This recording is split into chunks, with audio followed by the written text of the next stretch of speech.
toca hablar de la fe. Dice la palabra de Dios en Hebreos 11, del 1 al 6, pero te voy a leer específicamente: la fe es la certeza de lo que se espera y la convicción de lo que no se ve. La fe es una característica del fruto del Espíritu de las que hemos venido hablando. Quiero decirte algo, la fe, todo ser humano tiene una medida de fe. Dice la palabra que Él a todos nos dio una medida de fe. Todos los seres humanos tenemos fe, desarrollamos fe. Algunos tienen esa fe mal enfocada en lo equivocado, pero todos desarrollamos fe. Entonces, el ser humano que diga que no tiene fe está equivocado, porque al menos en él mismo él tiene fe. Los seres humanos nos acostamos diciendo: mañana me levantaré y voy a trabajar y voy a comer y voy a hacer. Eso se llama fe, porque dice que es la convicción de lo que no se ve. Te voy a volver a leer. Dice, es la certeza de lo que se espera y la convicción de lo que yo no veo. Entonces, cuando yo me acuesto diciendo que yo me voy a levantar, eso se llama fe. Cuando en la mañana yo estoy trabajando y le llamo a mi hijo, a mi esposa, y digo, en la tarde vamos a salir, eso se llama fe. Porque a nadie se le garantiza, no hay un ser humano en la tierra que te pueda garantizar a ti que lo que tú quieres que suceda dentro de 1, 2 minutos, 1 hora, 3 horas, 2 días, una semana, vaya a suceder. Por eso te digo, todos los seres humanos desarrollamos fe y todos los días aplicamos la fe en nuestra vida diaria, todos los días. Cristiano, no cristiano, católico, cualquier religión que la que tú seas, tú practicas fe. Todo ser humano practica fe, porque la Biblia dice que Él nos dio una medida de fe. Entonces, pero aquí vamos a hablar de la fe que produce el Espíritu Santo. Dice que es la certeza de lo que se espera. Primero tengo yo que conocer a Cristo, recibir a Cristo en mi corazón para recibir esa salvación, y ahí empezar a desarrollar fe en que un día mi alma, cuando parta de esta tierra, se va a salvar. ¿Quién me está mostrando a mí la eternidad? ¿Quién me está mostrando a mí ese paraíso? ¿Quién me está diciendo, es real, mira, yo fui, yo vine? Nadie, ¿verdad? Pero cuando yo recibo a Cristo en mi corazón, yo empiezo a creer a que mi alma es salva. Eso lo hace el Espíritu Santo. Dice la palabra que Él es la garantía de que Cristo va a venir por mí. Él es el encargado de hacerme creer que mi alma se va a salvar, que una vez yo parta de esta tierra, mi alma va a ser eternamente salva, y que mientras yo esté aquí, Él estará conmigo para fortalecerme, como lo hemos venido hablando, a través del gozo, de la paz, de la paciencia, de la benignidad. Entonces la fe es eso que el Espíritu Santo produce en mí para yo tener la capacidad de creer que va a suceder lo que Dios dice que suceda. Es más, yo te digo, ¿quién te dice a ti que la Biblia realmente la escribieron los hombres inspirados por Dios? Si no solamente ella misma me lo dice, que ella fue escrita, la Biblia fueron escrita por hombres inspirados por Dios. A mí nadie me garantiza eso. No hay alguien que venga de ese pasado a decirme, mira, esto es real, pero el Espíritu Santo me hace creer en eso, ¿verdad? Entonces, no hay forma de explicar cómo yo puedo creer en lo que yo no veo. No hay forma de explicarte humanamente cómo voy a esperar algo que yo no veo.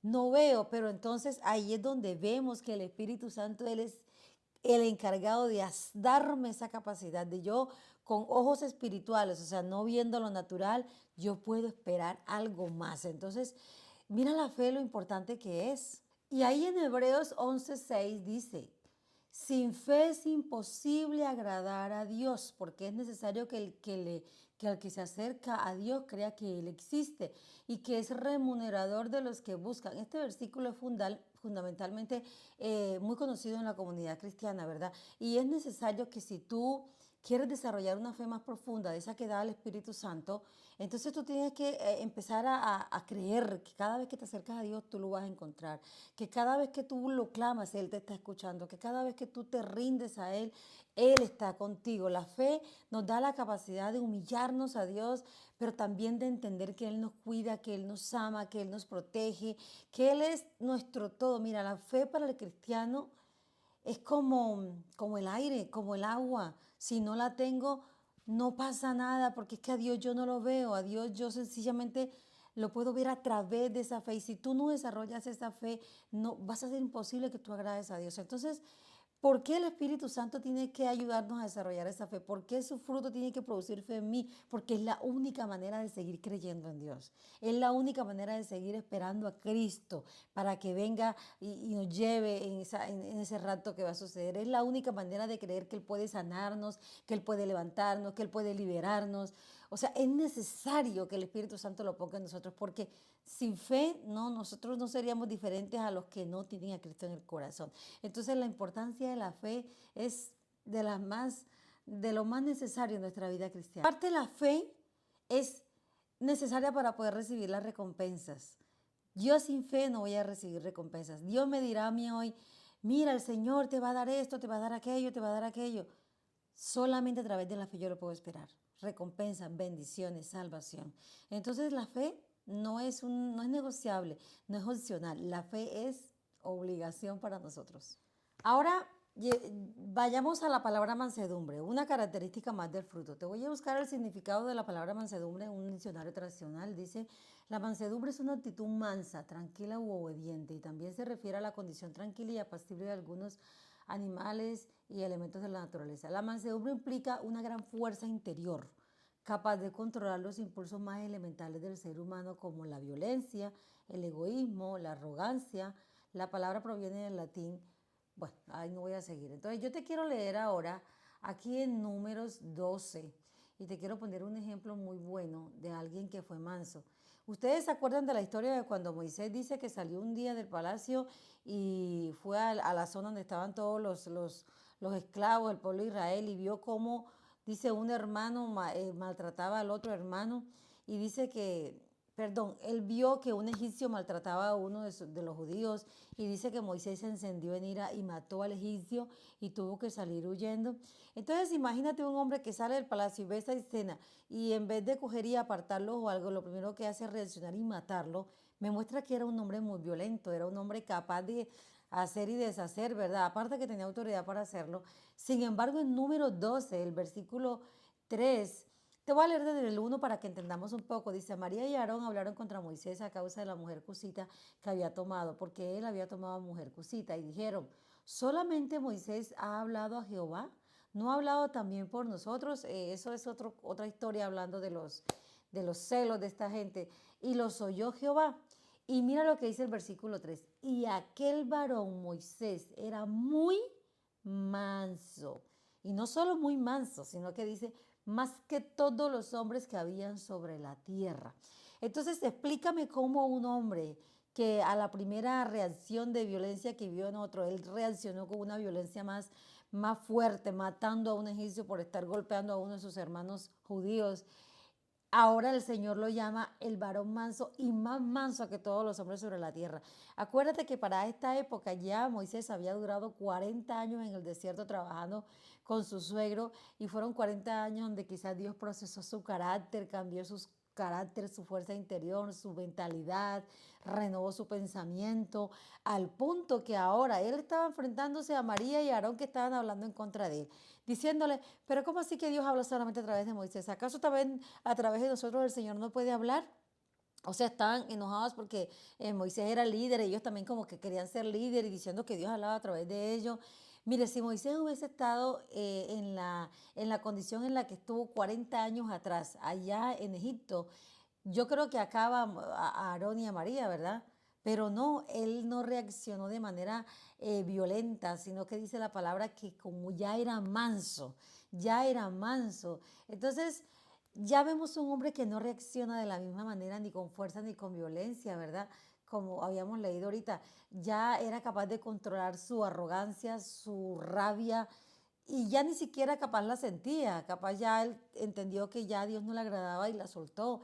Entonces mira que la palabra mansedumbre o la característica mansedumbre nos lleva a cambiar lo violento por lo tranquilo, a cambiar la forma como yo reacciono ante las circunstancias de la vida, ¿verdad? Y ahí se ve incluido mi temperamento, porque nuestro carácter es formado por Cristo, pero con el temperamento casi todos nacimos ya con un temperamento definido, ¿verdad? Pero cómo yo controlo ese temperamento, cómo yo reacciono, es lo que hace el Espíritu Santo a través de la mansedumbre. Entonces, es una característica del fruto que forma carácter en nosotros, que nos ayuda a ser diferentes en la medida en que seguimos conociendo la palabra de Dios. Y vamos a terminar esta serie de hablando del fruto del Espíritu con la palabra templanza, con la característica templanza. La templanza, mira, no es más que la capacidad de mantenernos firmes en una decisión. Dice la templanza que es una cualidad humana que consiste en actuar o hablar de forma cautelosa y justa, con sobriedad, con moderación o continencia para evitar daños, dificultades e inconvenientes. En general, la templanza fomenta la moderación en el ánimo para los placeres sensoriales y al usar o hacer cosas. Yo te puedo definir la templanza como la capacidad de permanecer en las decisiones que tú tomas. La templanza tiene mucho que ver con eso que dice aquí, usar de forma equilibrada mis emociones para yo controlar lo que quiero hacer y lo que yo no quiero hacer. La templanza es algo en lo que todos caemos. Lo opuesto a la templanza es pues, la destemplanza o el desenfreno. Entonces, la templanza me produce a mí, o el Espíritu Santo me produce a mí a través de la templanza, esa capacidad de yo decirle no a lo que a mí me hace daño, ¿verdad? Generalmente nosotros tomamos decisiones fundadas o impulsadas por nuestras emociones. Pero si a mis emociones yo les aplico la templanza, entonces mis decisiones van a ser buenas. Y yo te voy a poner un ejemplo muy sencillo porque no te lo voy a llevar al pecado más oscuro, pero te lo voy a llevar a algo muy sencillo. Cuando estamos en un proceso de adelgazar, nosotros, en mi caso, ay, el arroz, me encanta el arroz. Yo lucho con no comer arroz porque sé que el arroz es el que me sube de peso, ¿verdad?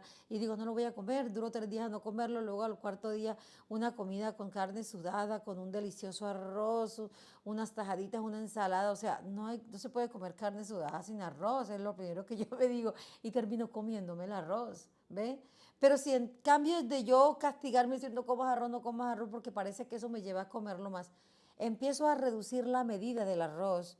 Entonces voy a poder comerme el arroz, pero en una medida pequeña, en la que no me engorde, en la que no me haga daño, ¿verdad? De eso se trata la templanza, de tener esa capacidad de decir, esto definitivamente lo erradico o esto lo voy a comer en poca cantidad.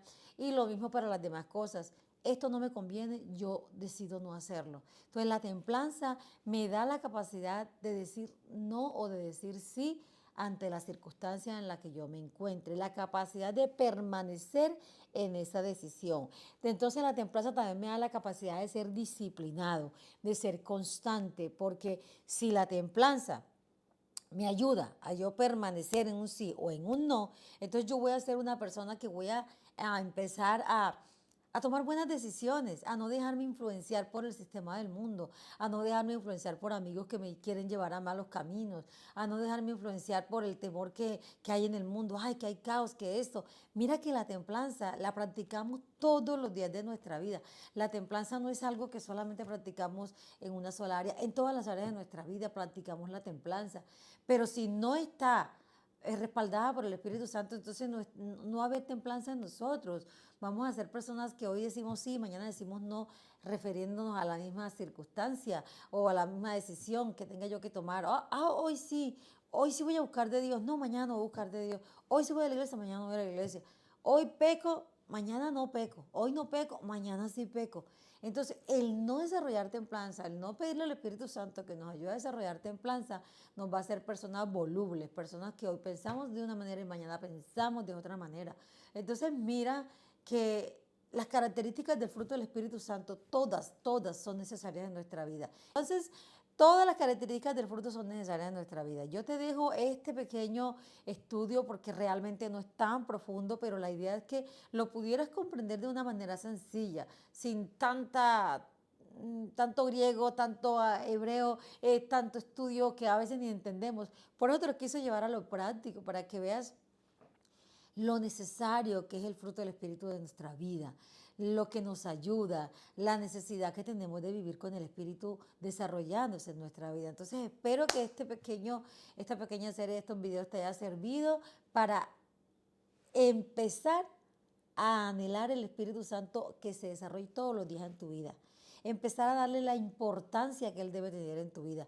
Que en tus oraciones Él sea el primero, ¿verdad? Porque dice que el Espíritu Santo es el Espíritu de Dios. Entonces, si tú invocas al Espíritu y necesariamente pues estás invocando a Dios y a Cristo, ¿verdad? Al Padre y al Hijo. Entonces, no dejemos al Espíritu Santo de lado. Él es necesario en nuestra vida. Él es más que necesario, eres el sentido de nuestra vida. Entonces, si estos videos te han gustado, quédate, no te vayas sin suscribirte, sin compartirlo, ¿ok? y sin entrar a mi canal para que veas todo el material que allí tenemos. Entonces, muchas bendiciones, nos vemos la próxima semana.